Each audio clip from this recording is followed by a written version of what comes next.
God's promises in times of desertion. Have you ever had the wind knocked out of you?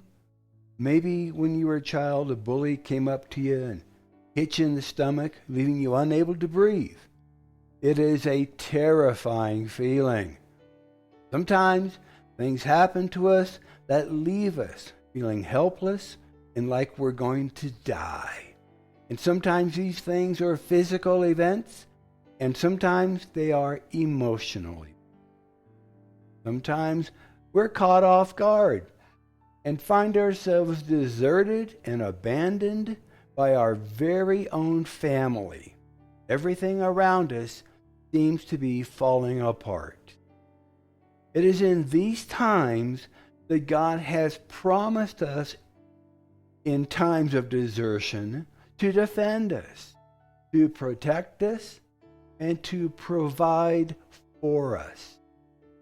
Listen to what King David wrote when he was fleeing from his own son, Absalom. Lord, how are they increased that trouble me? Many are they that rise up against me. Many there be which say of my soul, there is no help for him in God. But thou, O Lord, art a shield for me, my glory and the lifter, my head. I cried unto the Lord with my voice, and he heard me out of his holy hill. I laid down and slept. I awakened, for the Lord sustained me. I will not be afraid of 10,000s of people that have set themselves against me round about. Arise, O Lord, and save me, my God.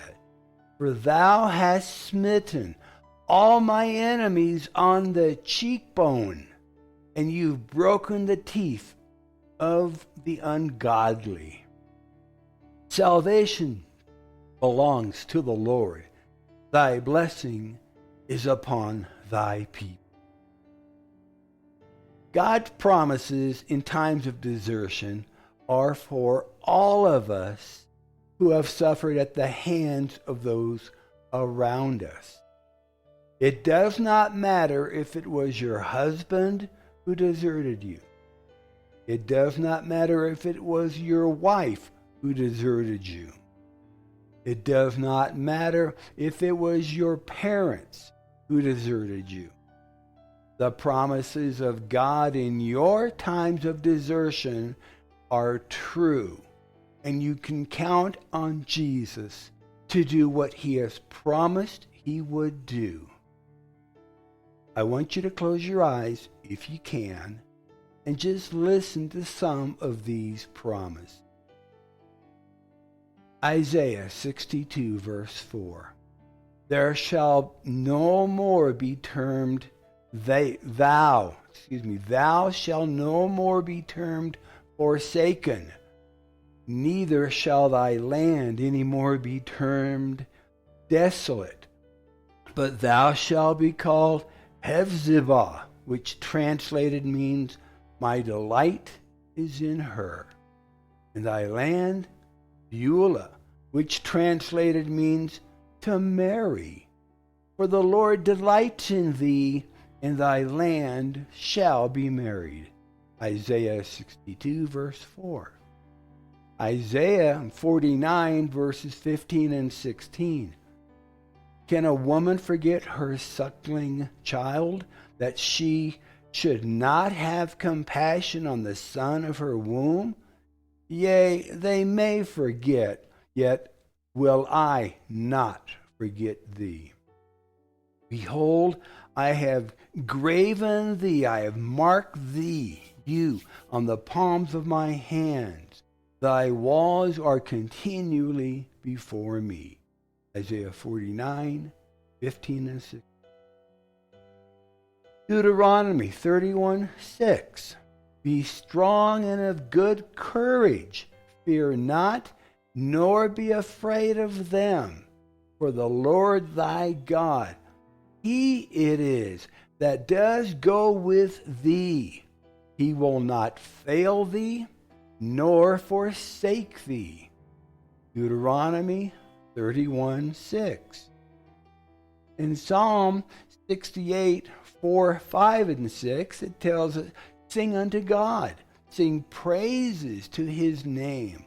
Extol him that rides upon the heavens by his name, Yah, and rejoice before him. A father of the fatherless, a judge of the widows, is God in his holy habitation. God sets the solitary in families. He brings out those which are bound with chains, but the rebellious dwell in a dry land. Psalm 68, 4-6. And in Proverbs chapter 23, verses 10 and 11, we find a promise of protection. Is remove not the old landmark, and enter not into the fields of the fatherless. For their Redeemer is mighty. He shall plead their cause with thee. Proverbs 23, verses 10 and 11. In Jeremiah chapter 49, verse 11. Leave thy fatherless children. I will preserve them alive, and let the widows trust in me. Jeremiah 49:11. Deuteronomy 10, 17 and 18 says, for the Lord your God is God of gods and Lord of lords, a great God, a mighty and a terrible, which regards not persons, nor takes reward. He does execute the judgment of the fatherless and widow, and loves the stranger, in giving him food and raiment. Deuteronomy 10, 17 and 18. 1 Peter chapter 5, verses 6 and 7 tells us, humble yourself, therefore, under the mighty hand of God, that he may exalt you in due time, casting all your care upon him, for he cares for you. 1 Peter 5, 6 and 7. In Psalms 37, verses 23, 24, and 25, says, the steps of a good man are ordered by the Lord, and he delights in his way. Though he fall, he shall not be utterly cast down, for the Lord upholds him with his hand. I have been young, and now I'm old, and yet have I not seen the righteous forsaken, nor his seed begging for bread. Psalms 37, 23, 24, and 20. Psalms 27, verse 10. When my father and my mother forsake me, then the Lord will take me up. Psalms 27, 10. Deuteronomy chapter 4, verses 29 to 31.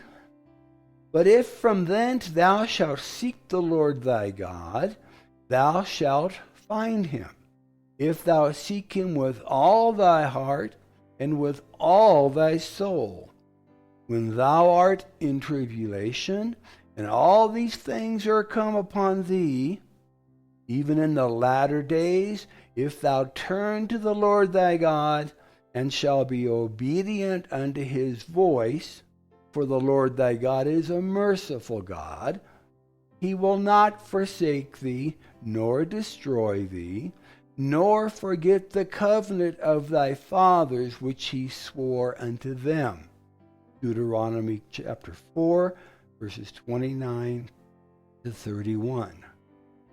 Isaiah 41:17 says, when the poor and the needy seek water, and there is none, and their tongue faileth for thirst, I, the Lord, will hear them. I, the God of Israel, will not forsake them. Isaiah 41, 17. In Psalm 43, verses 4 and 5, then will I go unto the altar of God, unto God my exceeding joy. Yea, upon the harp will I praise thee, O God, my God. Why art thou cast down, O my soul, and why art thou disquieted within me?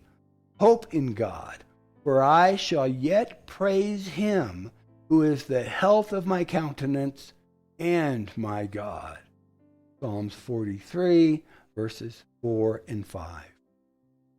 1 Samuel 12:22 assures us that the Lord will not forsake his people for his great name's sake, because it has pleased the Lord to make you his people.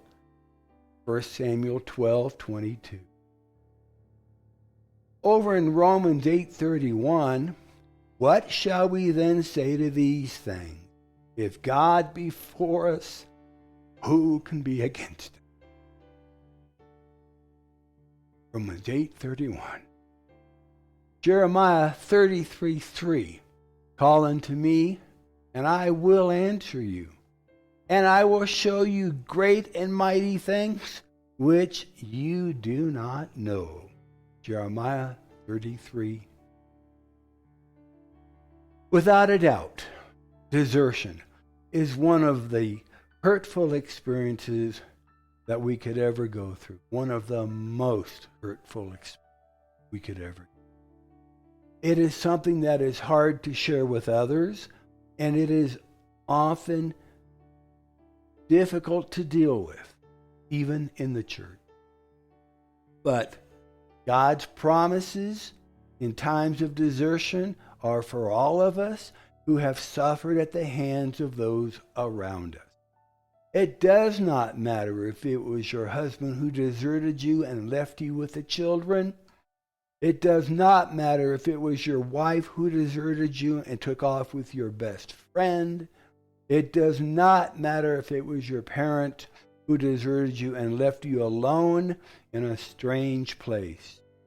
The promises of God in your times of desertion are true, and you can count on Jesus to do what he has promised he would do, because he is not a man that he should.